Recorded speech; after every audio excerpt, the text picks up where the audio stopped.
dans le prochain épisode de Un si grand soleil. Tandis que Claire présente ses excuses à Hélène, Hugo enquête sur le fleuriste. Attention, les paragraphes qui suivent contiennent des spoilers sur l'épisode d'Un si grand soleil diffusé demain soir sur France 2. Si vous ne voulez rien savoir, ne lisez pas ce qui suit. Mardi 4 octobre dans Un si grand soleil. Claire présente ses excuses à Hélène et la voiture de Claire a été une fois de plus vandalisée.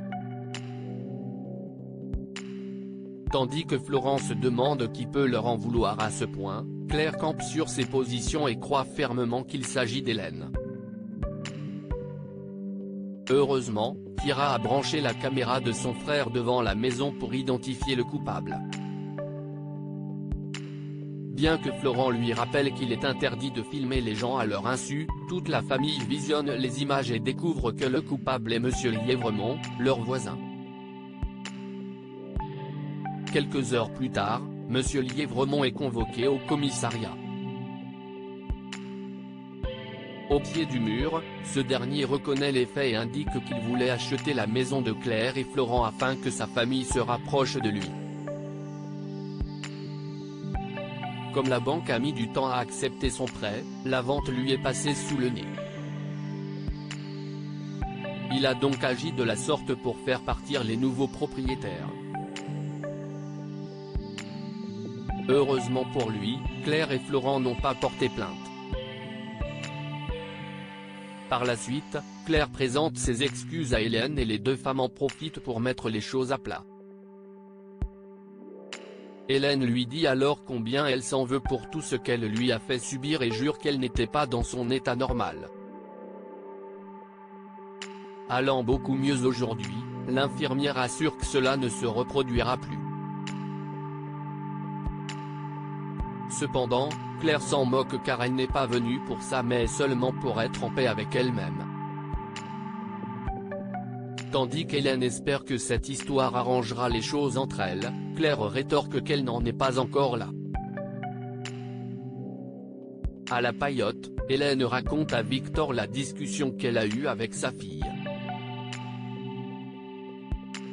Une nouvelle qui le réjouit. Hugo enquête sur le fleuriste et Christophe et Cécile filent le parfait amour et ont même invité Achille à dîner à la maison ce soir. Pendant ce temps, Élise interroge Eric, le complice de Franck. Face à la pression de la policière, il finit par reconnaître les faits et par donner le nom de ses complices. Forte de ces nouvelles informations, Élise fait le point sur l'enquête avec la juge Alphand qui accepte d'abandonner les charges pour trafic. En revanche, Eric reste inculpé pour complicité d'assassinat. Élise l'informe ensuite qu'avant de mourir, Eva aurait dit à Franck que le fleuriste était à l'origine de la mort de Patrice. Plus tard, Margot appelle sa sœur pour prendre des nouvelles. Cécile assure alors que tout va bien avec Christophe et que les problèmes récents les ont beaucoup rapprochés.